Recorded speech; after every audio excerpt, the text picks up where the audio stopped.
Happy New Year. This is Mr. McFall, here to talk about biomedical innovation students. You all are on the blue schedule, so you'll watch this video on the gold day, and we're going to get started with Unit 6. We're jumping ahead. We finished our unit on the emergency room. We talked about the COVID unit, and so now we're going to get into this restriction enzyme challenge. Additionally, we may be starting soon this independent project that is a major project.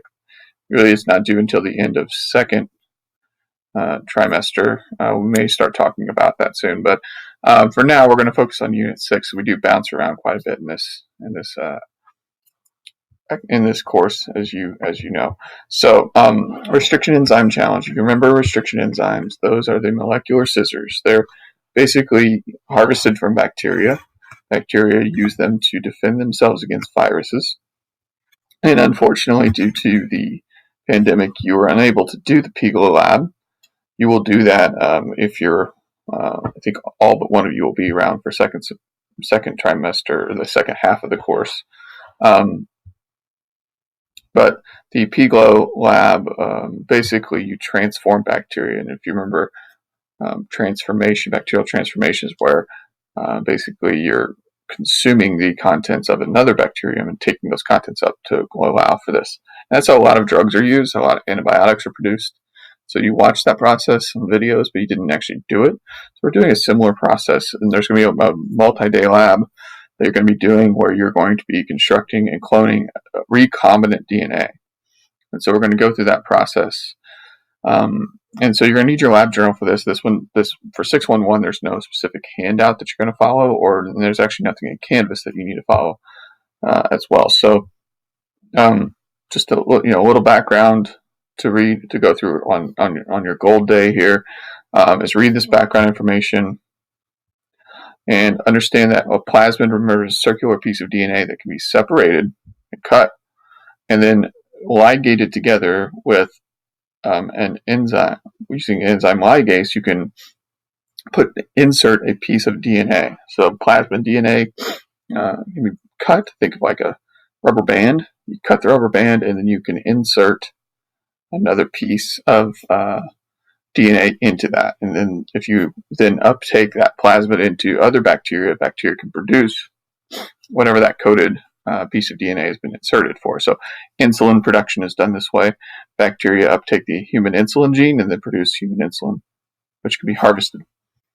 And so when this activity, so we're going to determine, we're going to attempt this. We're going to attempt to transform bacteria to produce a product, and then we're going to do confirmation that it was successful.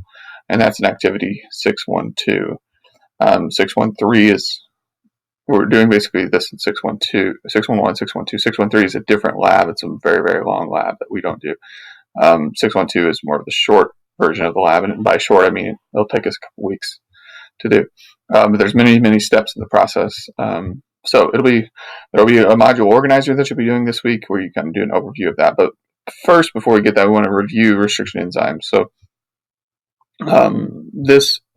there's supposed to be a video coming soon from Project Lead the Way, but they do have a storyboard here that gives you some background information. So in your lab journal, I'd like you to take notes on this. This is what I'd like you to do on the gold day, is go through and take notes on this.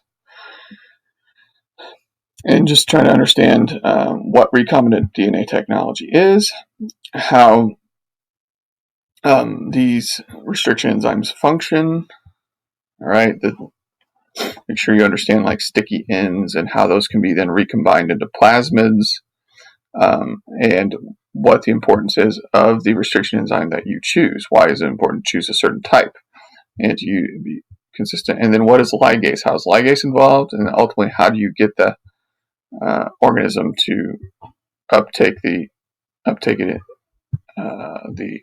thing that you're looking to produce? So take some notes over this, and then this gets into some of the uses of this as well. Sorry, I had to pause there for a second. But so once you've read the storyboard, take notes in your lab journal, and then from there, kind of have a background. We're going to work on this in class, so make sure you've done you read that. Then you were going to work on the remainder of this assignment, which is a restriction enzyme challenge. And so steps 2 through 6 really are problems 2 through 6. And so in your lab journal for each one, I have this assignment in Canvas. You're going to complete those problems. Make sure you number the problems, like question 2, question 3. Draw the diagrams that are in the problem, and then answer them in a way that indicates what the question was. What I mean by that is, like, for question 2, you don't need to write this whole question. Like, this is just background information. I would like you to draw this out, and then, like, for the first bullet point, and you can number these instead of doing bullet points if you want, but for the first one, it says how many fragments would result if the DNA above was diagnosed with EcoR1. All right, and so E is the recognition site for that. So you would see a cut here, and a cut here, just to give you the answer for that. If you cut here, ignoring the B's because they're not involved. So if you cut here, that's 1. That's actually 2 because then you still have the rest of this yet. So 1 cut, 2 cuts, 3 cuts on a linear piece of DNA gives you 1, 2, 3, 4 fragments. So you would draw this diagram. So you put question number 2, draw this linear piece of DNA out with all the labels, and then you would say EcoR1 would result in 4 fragments, or 4 fragments with EcoR1 only. Okay, and so that's what you would do. It doesn't, and then of course the resulting size of each fragment as well.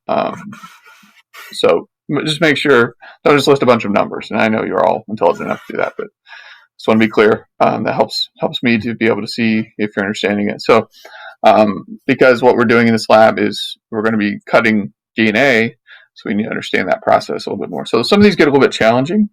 So you can do it though, and we'll talk about the more difficult ones if you need help with them in class. So we're working on this a lot in class on Tuesday, and you're going to work on it as well Wednesday and Thursday. And then we're going to start to look at the module as a whole. By modules, I mean the lab as a whole, and start to understand what the details are going to be for each step of the lab. And so that's what our plan is for Monday and Tuesday. So if you'll just take notes in your lab journal or on another sheet of paper or a Google Doc or whatever is best for you of this storyboard, okay? And then maybe if you can get question 2 done going into Tuesday, that'd be good. But by all means, you don't need to go way ahead on this. You'll have plenty of time to ask questions and things like that. So Tuesday you'll spend a lot of time working on these, and then Wednesday and Thursday we'll finish up what we need to. So that is it. And then grades should be updated. So just double check that you're not missing anything. And Skyward. So I will see you all on Tuesday. There'll be no Zoom meetings on your gold days. So I hope you have had a restful break and a wonderful start to 2021.